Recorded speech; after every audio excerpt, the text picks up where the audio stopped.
Well, hello, Vic. Hello. Here we are, Here we are. Exactly. talking about your book. And we've got the editor in the background. Yeah. The headless right. Yes, we'll get to that, I'm sure. So, I don't know, maybe I'll ask you a few questions if you don't mind. Yeah, go on. Fire away and see where it goes. Yeah.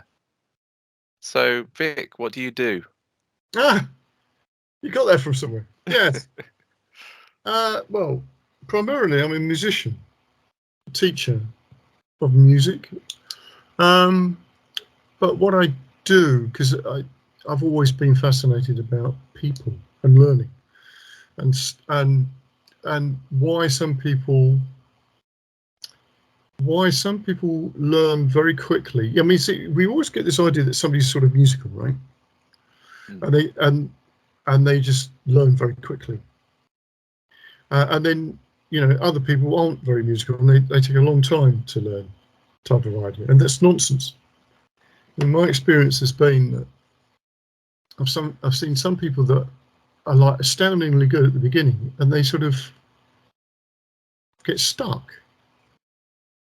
And then other people who sort of are pretty rubbish at the beginning and suddenly they become quite good. And there's one particular story I can tell you about that. And then other people who are a bit like the sort of, the tortoise. And over a long period of time, they become good. And it really sort of, made me ask questions about how people learn and what did I do. And then watching kids doing things and learning to do stuff, as young children before they go to school. And most of the answers were sort of there. So that's how it sort of all started off. So I was teaching guitar by the time I was about 16. Just friends, So I'd only been playing like a couple of years, but it's because I picked things up really quickly. Then you start showing people how to do stuff. And then by the time I was about 20, it was full time. That's what I did. But it was really because I wanted to play music. But obviously, teaching was a sort of a little bit of a way of bringing the money in. And that's how it's been, really. And then, because I had this other strange, because I was always interested in art. So I've always come to music from the sort of area of art instead of really the area of training as a musician. But a lot of contemporary guitarists were like that. So if you read up on people like Jimmy Page and Eric Clapton and Jeff Beck, they were all at art college at one point in time. So that was another stream of things. And then the other weird aspect of it is the weird aspect of it, which is that I grew up in Cornwall with a mother who trained to be a medium. So I was particularly sensitive as a kid to sort of strange things. Had a lot of very unusual phenomena happen, which I just took to be completely normal. I knew it was sort of otherworldly, but I didn't think it was odd. And it took many years before I realised that everybody else had a different sort of paradigm. So that was just the way it was for me. So all of those things sort of, really was a big sort of melting pot of creativity. But it's that sort of fascination about, what is music and why did we do this? And it obviously became very apparent very quickly that people were doing music because it sort of changed the world in some shape or form, which I think a lot of, yeah. So, yeah. Sorry. No, go I was going to say, you mentioned early on in the preface about your interest in the psychological and particularly NLP, Neuro Linguistic Programming. What point did that enter the mix? Because that's quite a step on from even even if you're analysing the creative process for yourself and for others, it's another level above, isn't it? Really, or it's not something that would normally be associated with music. Let's put it that way. Well, yes and no. You see, I think the first time I really sort of stumbled across NLP was actually Anthony Robbins, or as Tony Robbins as it was. You know, he's now Anthony Robbins, isn't he? But back in the day, there were these tapes that you used to get, so cassettes, right, by a company called Nightingale Conant, and so you'd have, you know, it's sort of self-improvement stuff. And Tony Robbins did this thing where he was sort of extolling the virtues of NLP. Now later on, of course, he sort of doesn't use that. He comes up with another term because he basically fell out with Richard Bandler, as far as I can work out. But which I don't think is a difficult thing to do, by all accounts.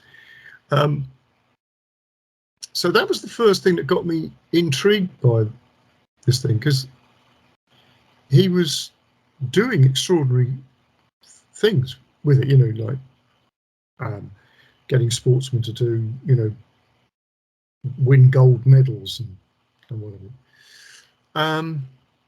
So that sort of got me interested in it. And when I started reading it, I realized, because it's really a collection of techniques, and those techniques come from somewhere.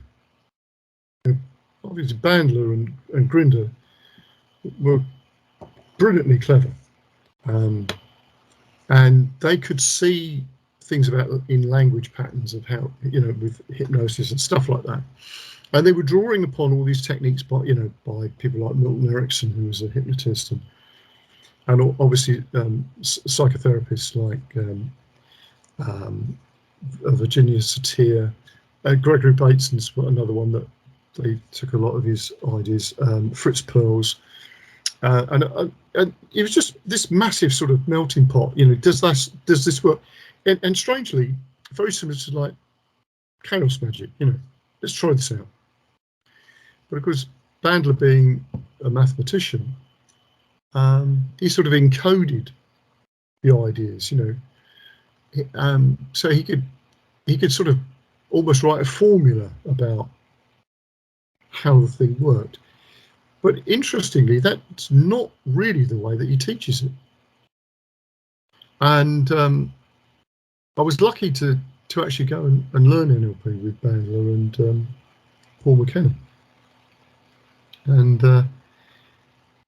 you could very quickly see elements of things that I was already doing with teaching, which you could sort of go, well, that's sort of NLP, you know, like time distortion.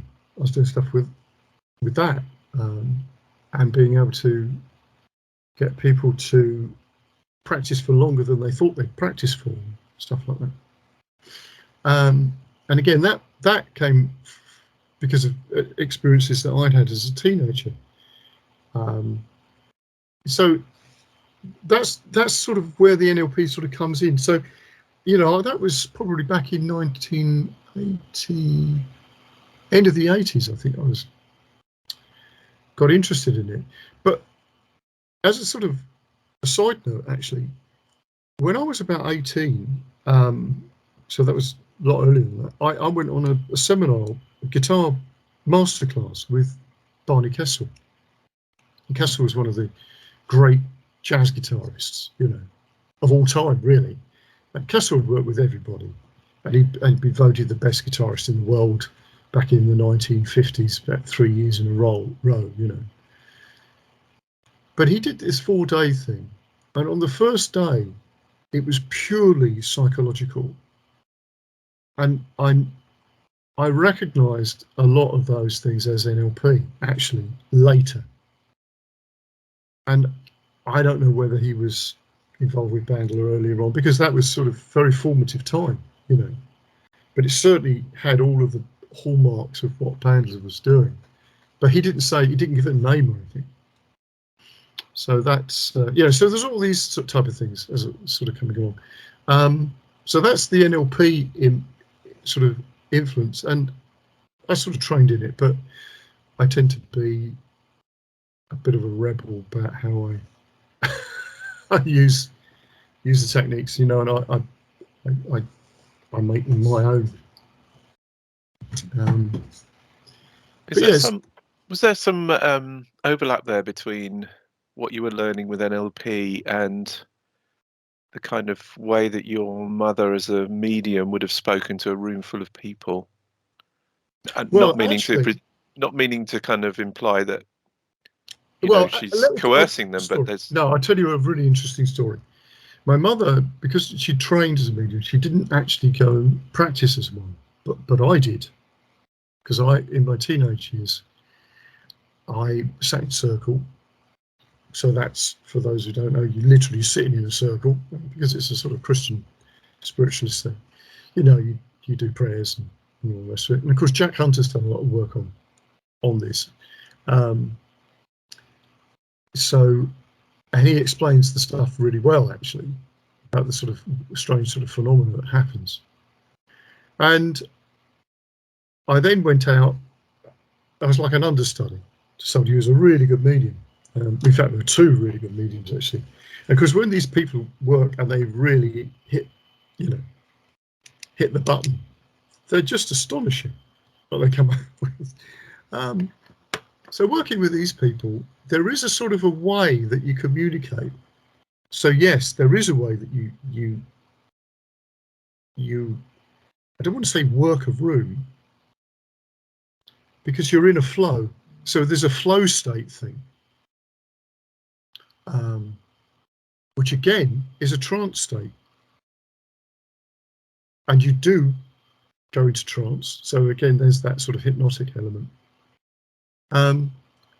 But I did actually see something, because I did a lot of trance work when I was involved in it. So you would go into a trance, and something would take you over. And the classic thing is the Chinese man and all that sort of stuff. But you do see things, and you do have some very definite influence upon the way that you are. But I saw that done in NLP. I saw Paul McKenna get somebody to become Muhammad Ali. And I was sitting watching this thing, and it was like, that I've seen before. So there's a lot of crossovers there. And like a lot of these things, you could describe them in a particular way, but nobody really knows what's going on. It's fascinating. It is fascinating, yeah, it is. But again, I see that state in people who perform. Great sort of, the sort of great rock guitar players, somebody like a Gary Moore or a Jimi Hendrix. They're somewhere else. Or even a Nigel Kennedy, they are somewhere completely different in themselves when they're playing. You obviously know who they are, but, well, maybe not in the case of Hendrix, but he might not have known who he was at that point in time. But there is a trance state, and or you could call it a flow state, whatever. And I'm a terrible musician, but I have dabbled, and I've been in that state, and that perhaps there is a mediumistic element to that as well, in that you get in the state and then I think you're attempting to convey something that's coming from elsewhere. Yes. It has an identity or an existence of its own in some way. Yeah. It's coming from somewhere else and you're pulling it through. Yeah. And that's definitely what I maintain with songwriting. you are obviously part of the process. Just, you could draw that comparison with mediumship or any trance stuff, any sort of possession, and that is definitely what goes on in any form of art, I would say, certainly with dance. So all of those things really fascinated me. So when I had the opportunity to start, because I used to do a lot of NLP sort of interviews, and I was lucky to interview several really top guitar players after I did all my sort of technically my training. So I interviewed John Mills, who was in the classical guitar world, is a big name. Ray Burley, who I'm still friends with. I did an interview with Ray about a year or so ago. But I did the sort of NLP thing where they go, put them into sort of light hypnotic trance and get them to describe what it's like when they're in that sort of optimum space in their playing. And what often happens is, in fact, I would say always happens. You ask them a question about how they do something and they don't know. You take them into that, you say, I don't know. How do you do that? I don't know. And then you take them into that space, and the next thing they do is they say something really strange, like, how do you if I say, how do you know when you're playing really well? What's it feel like? And they say, I don't know. And then you take them into the space, and they'll say something like, I get a tingling feeling at the back of my head, or something like that. But it's often more bizarre than that. Like, I watch the people dancing in the room. You say, who? Elizabethan people. these are just, so they're sort of hallucinating people dancing to the, the suite of pieces that they're doing. And these are just ordinary people. So you think, okay, there's something here in the creative process that you go, that's the same thing as I'm seeing over there. So when I started doing the podcast, that was part of how I was, because I'm just chatting to people. So there's none of this sort of thing about, shut your eyes and just take a deep breath and any of that stuff. But once people get talking, they start to disclose things that become, little tropes that you go, yeah, I've heard that one before. The idea that people who get really good at something are already sort of in the frame for that by the time they're like 5.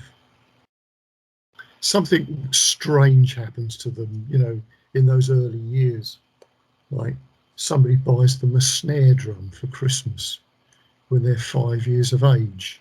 A proper snare drum, not just a toy one. Lots of really good guitar players all had a plastic guitar at the age of 3, including me. With, could be Elvis's name on the top or Hank Marvin's. And they would spend time standing in front of a mirror playing at the age of 3. So there were 4 guitar players who've said that to me. And you sort of go, that's interesting. You've heard about the Olympic athletes who prepare for performance by thinking through. There's that mental preparation thing, isn't it? I wonder if there's an element of that. It's actually stepping into the shoes of the Elvis or the Hank Marvin, isn't it? As part of that, process in which you have to believe you can do it in order to kind of click in with it. Yes, definitely. But it also could be precognition. Yes. So, Eric Vargo's idea that we're seeing things. It's almost like our older self is already aware of the important aspects of things that you see when you're younger, and you recognise them even as the small child, but almost like through the eyes of the older version of yourself. And I've had that experience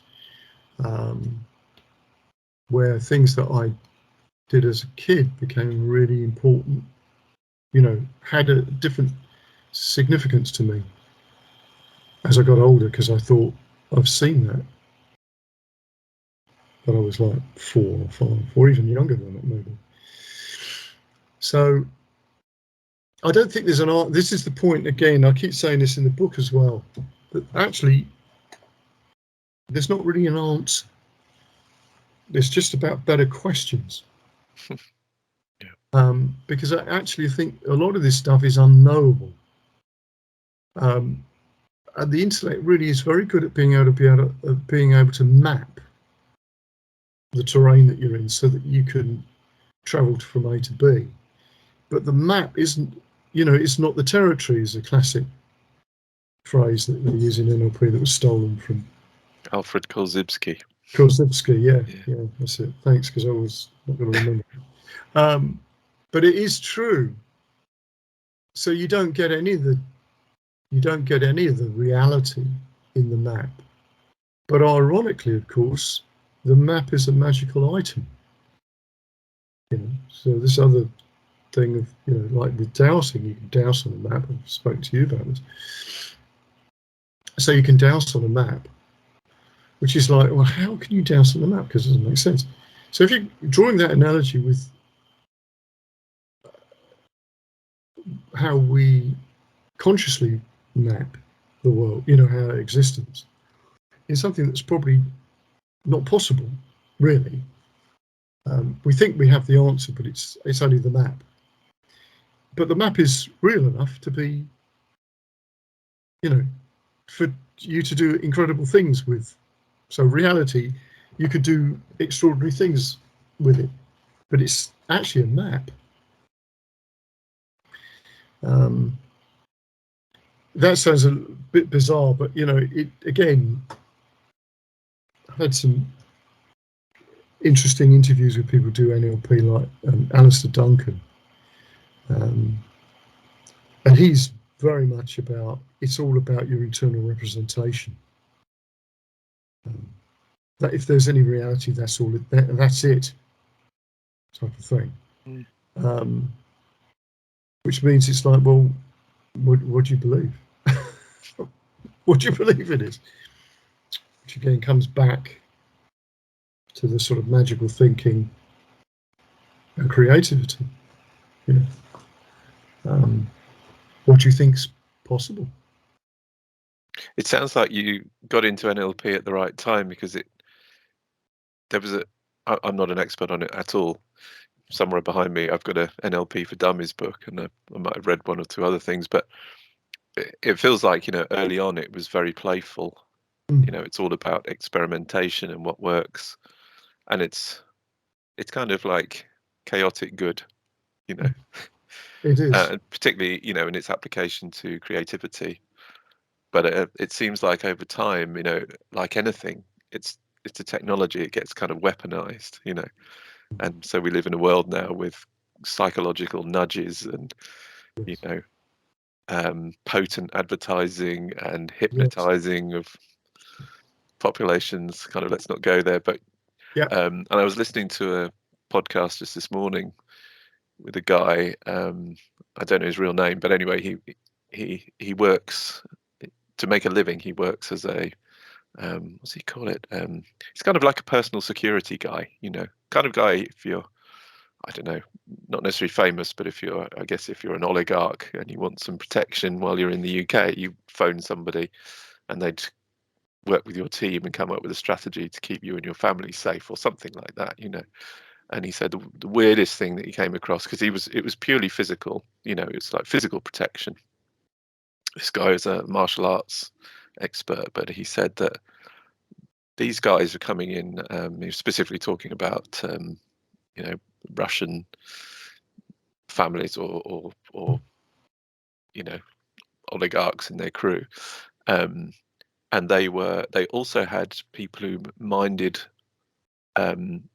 how they were spoken to in interview situations or in meetings. There was someone there who was effectively an NLP expert. Then I don't think he specifically said NLP, but that seemed to be, let's use that as a term.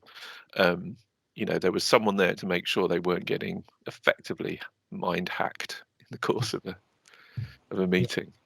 So Yeah. we've come a long way from We those have. early playful experiments. The interesting thing with that, I think, is that those early days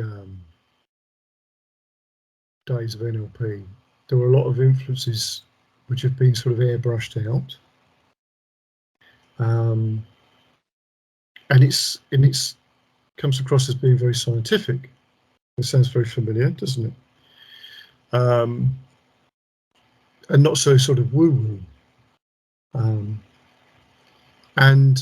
But a lot of the early stuff was definitely influenced by people like Carlos Castaneda. And there's also, again, sitting there doing this stuff, you go, that is like Qigong. And, there was lots of stuff like that you could look at and go, this is sort of energy movement stuff. And so you could, that sort of shamanistic things, it's all there because they don't put it across like that, right? But those influences are definitely there. But where they came from has been airbrushed out. Because again, Castaneda was the hot ticket, and then suddenly he was not the hot ticket. So I think once those techniques, and of course they were not solely to do with NLP anyway.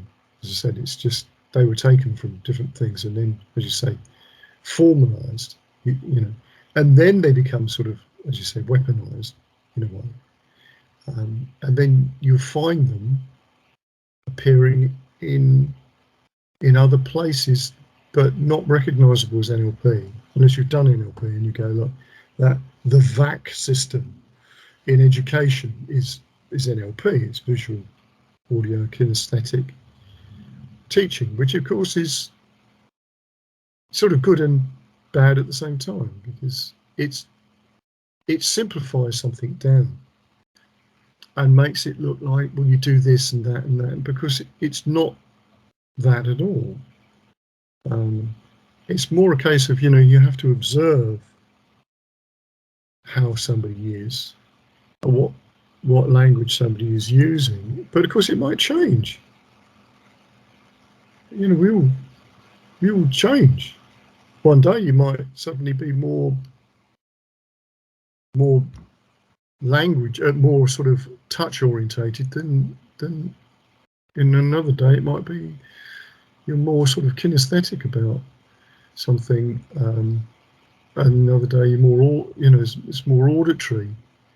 I mean, generally people have patterns, but we're not the same person every day, are we? No. Yeah. So when you encountered this, was it a case of saying, did you realize that, oh, here's something that kind of explains what I'm feeling and seeing, rather than, oh, here's a bunch of cool techniques that could be adopted? There were lots of things I thought, I do this stuff. Mm. And this is something that I fully understand with music, performing music, different states, and then of course you realise, well, I get how we store memory, or the idea of how we store memory, and it certainly worked. As soon as I started using that sort of knowingly in teaching, that made a difference, a vast difference to how people learn. And I realised, I could get people playing something within 10 minutes of a lesson. So they were actually playing the instrument within 10 minutes. Something that was really irrecognisable. So by the time they finished that half-hour lesson, they were doing a lot of stuff, because it's sort of unheard of, really. So when I started off, you ended up with a load of exercises. first lesson. Excuse me, Vic. Sorry, do you mind if we just pause for a second? I'm just going to check on my daughter. I don't know if we can pause this or. No, just leave it like that, and we can edit it, can't we? All right, cool. Be straight back. Sorry about that, Vic. All right. Dropped my headset in the process as well, but it seems to work. Cool. Sorry, interrupted the flow, but yeah, we started just sort of about NLP, really, but yeah, it's fascinating stuff. Perhaps something else you get into very quickly. I think it's only in the first couple of pages you list off a whole bunch of influences, in terms of magic and psychology. So you've got all the big hitters like Austin Osman Spare and Peter J. Carroll, Aleister Crowley, Jung, Freud, and Reich. Yeah. At what stage did you start encountering their work? Yeah, I think what happened there was that, obviously, Crowley's always been floating around. You can't escape him, really, can you? He's like the bogeyman. Yeah. I think for me, because obviously in the early days of with the sort of spiritualism stuff, I came across some books by people like Dr. Douglas Baker. He did a lot of stuff about astral projection and things like that. So there was a lot of that sort of Blavatsky type stuff buzzing around, and so there were lots of things, but it wasn't very sort of grounded. You obviously heard about the Golden Dawn and stuff, but it wasn't really, that didn't sort of appeal to me.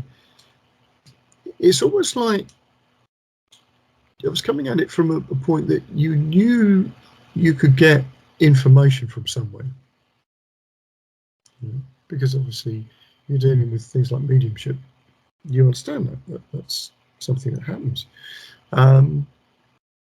and so really the thing of actually doing something to influence something to happen, I don't think I was really doing much of that. In many ways, that didn't really interest me particularly until I started doing dowsing. I mean, my wife Susan had sort of done a lot of feng shui stuff, and she was quite good at dowsing, but she just found it was a bit energetically sort of quite draining for her. We actually went and learnt with somebody. Well, she'd learnt with them years ago, but we did another course with a guy called Richard Crichman, who lives in Nutley. So you know Nutley, near the Ashdown Forest, and he's an amazing guy, incredible dowser.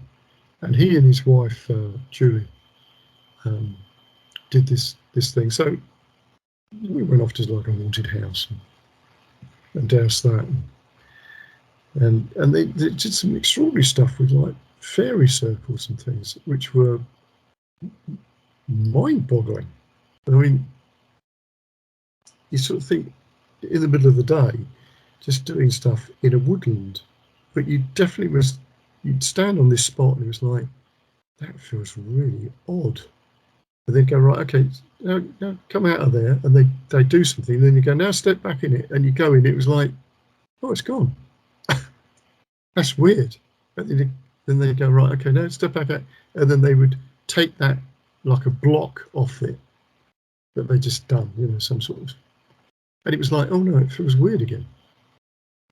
So it was interesting sort of seeing that, and with a group of people just working this, sort of dowsing places and coming up with the same type of effects. So then I got interested in how that would mix with if you did that and sent an idea out, what would happen? If you found like a sort of a vortex type pattern by dowsing, what would happen if you sat in the middle of that and sent some idea out to somebody? Would they get it? And that's what I discovered sort of worked. So that really started getting me into connecting up all the stuff I'd done in the past, because I sort of put it on the back burner really. And then I started reading a lot of things. So then I think once I started getting onto the sort of chaos magic stuff, and stumbled across Ramsey Jukes and Peter Carroll, and all the classic names are all Phil Hine. That then started to make sense of all the things I'd read before, like the yoga books and all manner of things, So yeah, it's sort of strange. It's almost like I'd started off with this stuff and then come back to it later, and it all sort of made sense with the music and with the NLP stuff, with the creativity things, and obviously the other big influence on me is Alan Moore. And what's strange about Alan Moore is that he looks exactly like one of my best friends from school, who was a fantastic drummer. And every time I see Alan Moore, it's just like, I just see this mate of mine, sort of great artist and great drummer. He's unfortunately not with us anymore, but yeah, very strange. And was it Alan Moore's art or his writing, or was it his sort of magical? Well, it was actually his sort of magical stuff when he was started to talk about how he, this idea of. In fact, it was Alan Moore that I discovered Osmond Spare through, because he did this video about Osmond Spare. Yeah, I watched it. Yeah, that's good. And it's fantastically good. And when he was sort of talking about Osmond Spare's sort of visionary stuff, you go, yeah, I absolutely get that. Like, even by the way he was explaining about what he must have been, how he was, not how he was getting those ideas, but he was obviously getting those ideas from somewhere. So, yeah. So it's not like there's a clean route in.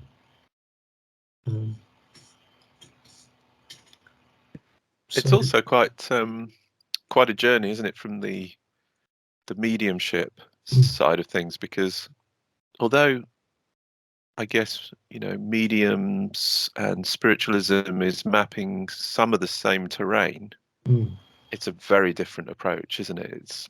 It is. It's almost like the two are antithetical to each other in terms of everything, like ethics even. Oh, absolutely. Well, so I imagine amongst in spiritualist and mediumistic circles, they wouldn't have any truck with occultism, of the chaos magic type. No, and I think that stuff, although it was out there, we didn't even know it was out there. So that was obviously in the 70s. I was doing the mediumship stuff, and you were just doing what you were doing because, as you say, it was effectively a church. But you were just doing this thing that dealt with spirits. And I suppose really you could look at the sort of spiritism thing that goes on in say, like, I don't know, Brazil or somewhere like that, and you look at that and you go, right, that looks familiar, but then there's this other aspect to it that you could look at and go, well, that's sort of, that's much more sort of conjuration sort of thing. But again, that's a lot of these things that you know, it's that sort of sciencing up things, isn't it? Or making it so that you don't frighten the horses. And that's certainly true with things like spiritualism, because it's like, no, it's like a religion. So it doesn't frighten anyone. Oh, we don't do that. We don't do this stuff, you know. But again, it's just part of mapping the imaginal world.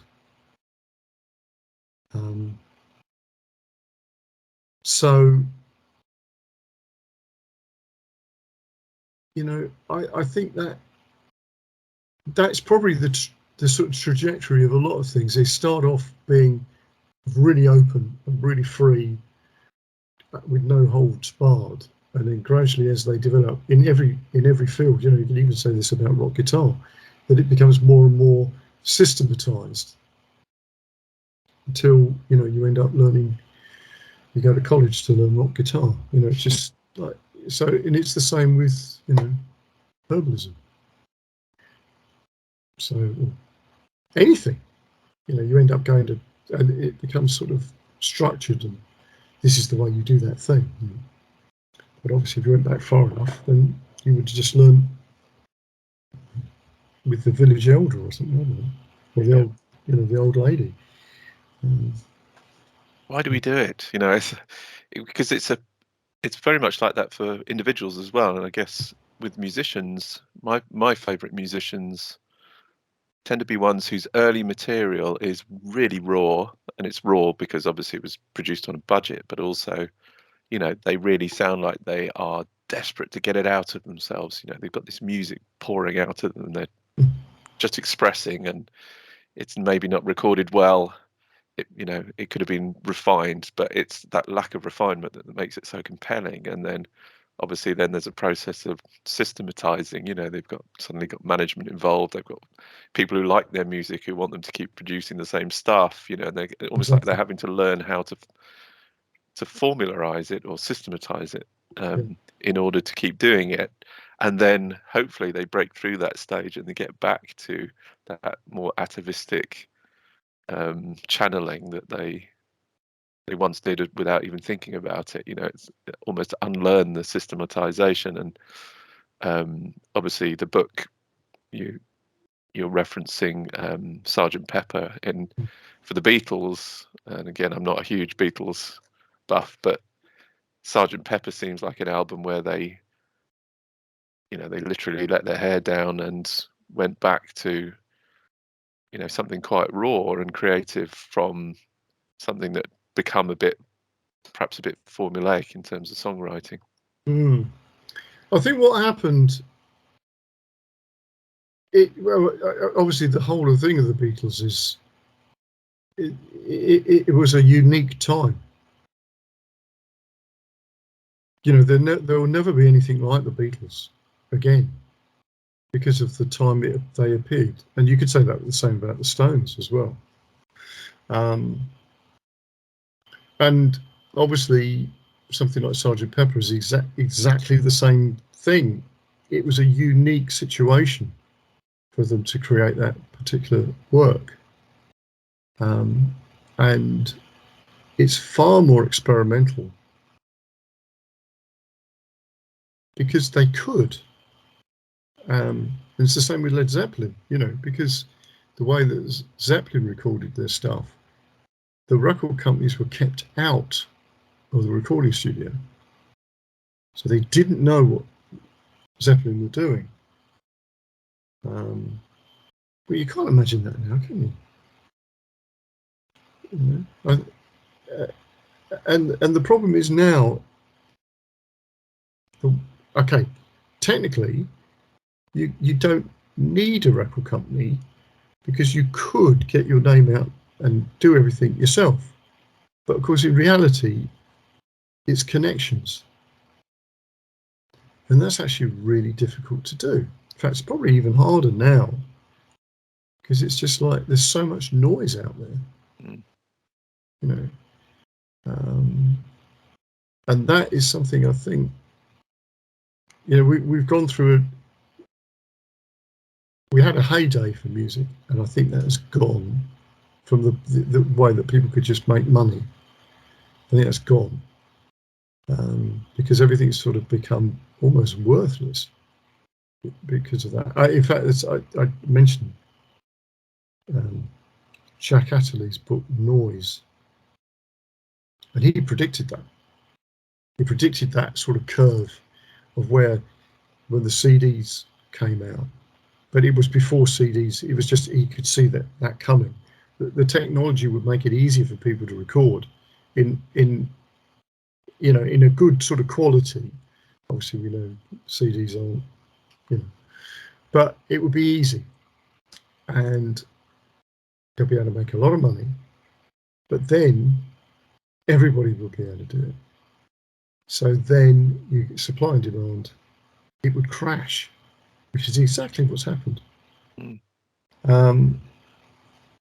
So if you record something now, how do you sell it? It's difficult because it's streamed and nobody really makes any money that way. Yeah, it's a real shame, isn't it? Because that whole process of democratizing music has actually ruined it in a way. And as ghastly as some of those kind of record company moguls must have been, sitting on piles of money and, setting fire to them to light their cigars, it created a barrier to entry in a way, I think. And also, the music that somehow skirted that whole scene, the underground music, the independent music, had to work really hard to get stuff out there. There was a passion to it that somehow doesn't quite come through on Bandcamp, which I love. I love Bandcamp because it's, again, that's, I think if I understand correctly, it's probably the fairest of all the, the music platforms for the artists. But there's tons and tons and tons of music. How do you differentiate yourself? And you can't. Yeah, it's very difficult. But again, that must be the same for writers, because how many people can write a book? We're talking about this one that I've written, but how many other books are there amongst the people that we know? They're writing something, and they're all better writers than I am. So it's like, well, what's the message? And I think this is actually the point that I think we've sort of missed, that those 60s, 50s and 60s bands, and 70s bands, I guess, had something to say that was, depending what period you look at, politically important, certainly the 60s, and, socially important. Maybe you could say that with the 50s, and you could say that again in the 70s. Right? And then it starts to sort of become like maybe artistically important. And then you get to a point, it's like, and again, a lot of musicians that I've interviewed have said the same thing recently. Who has got anything to say? Now, who are the new musicians? What have they got to say? I mean, there's a guy who's a bass player that I interviewed, a guy called Joe Sam. He works with people like Incognito and Sister Stage. And he said, when Prince died,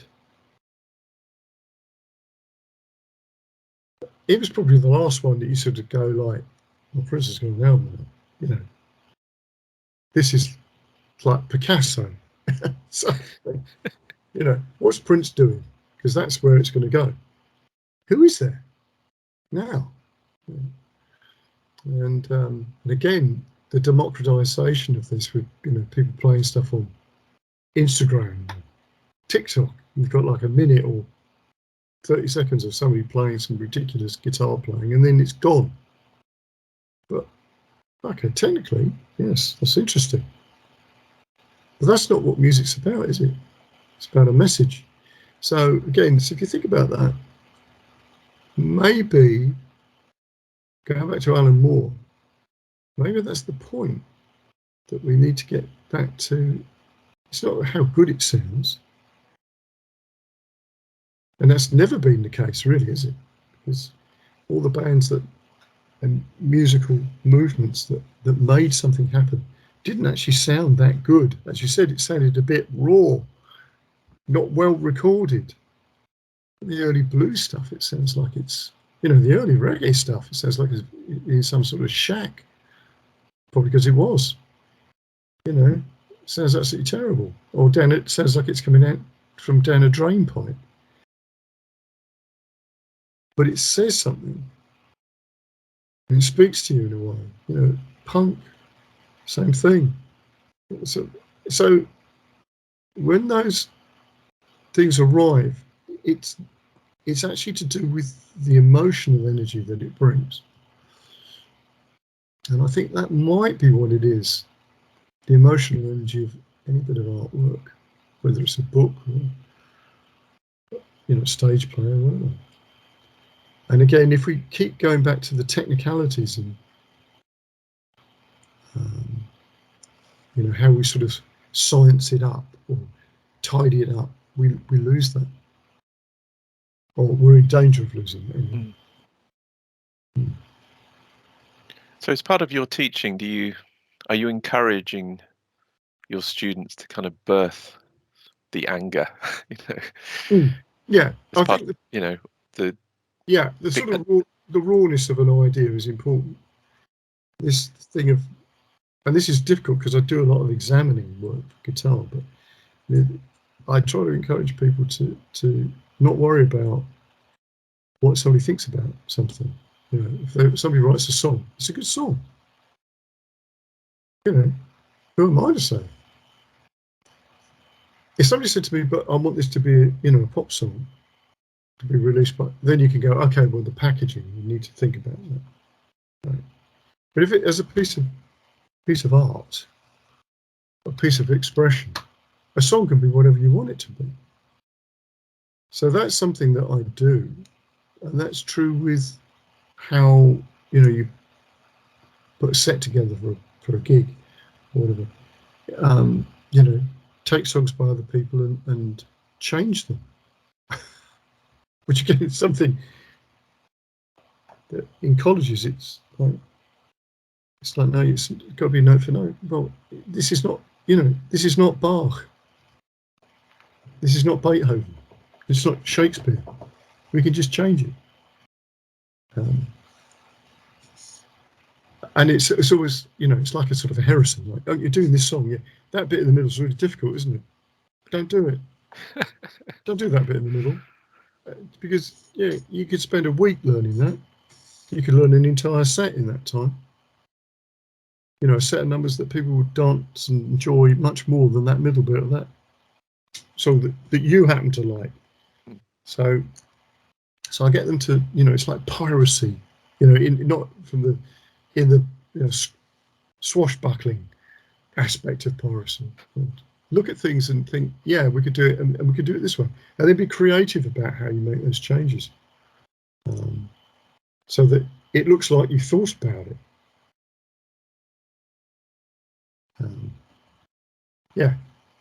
I love that bit of that aspect of the book where you're effectively, let's put it this way, you're encouraging people to not dissect, but almost to plagiarize, but to invent on the back of something that you like. Yes. Which is a brilliant way to approach it, and it's something that I don't think most people would be brave enough to say, because it's a bit loaded, isn't it?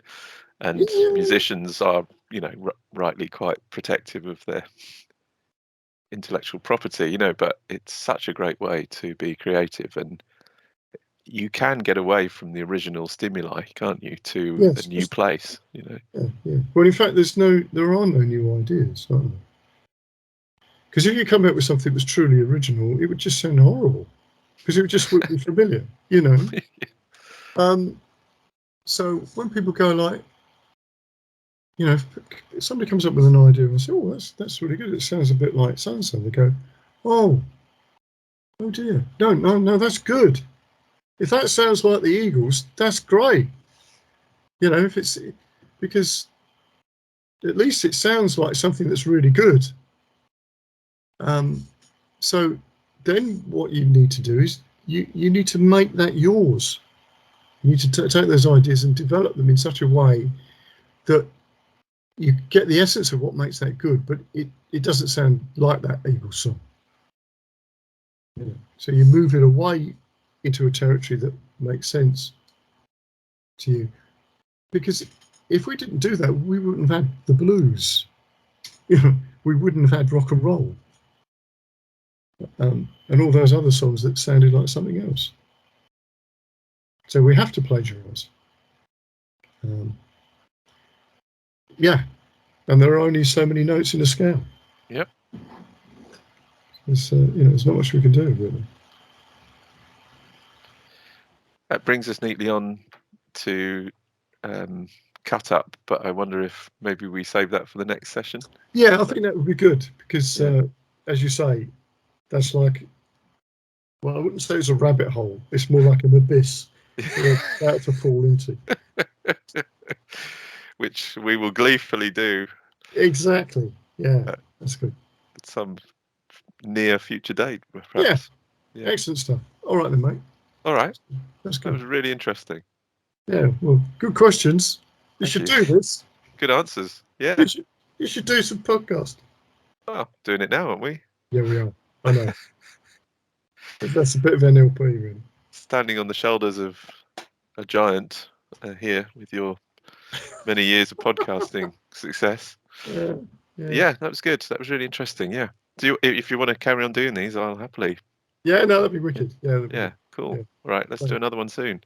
Cool. Excellent stuff. All right. Let's press the button. Yeah.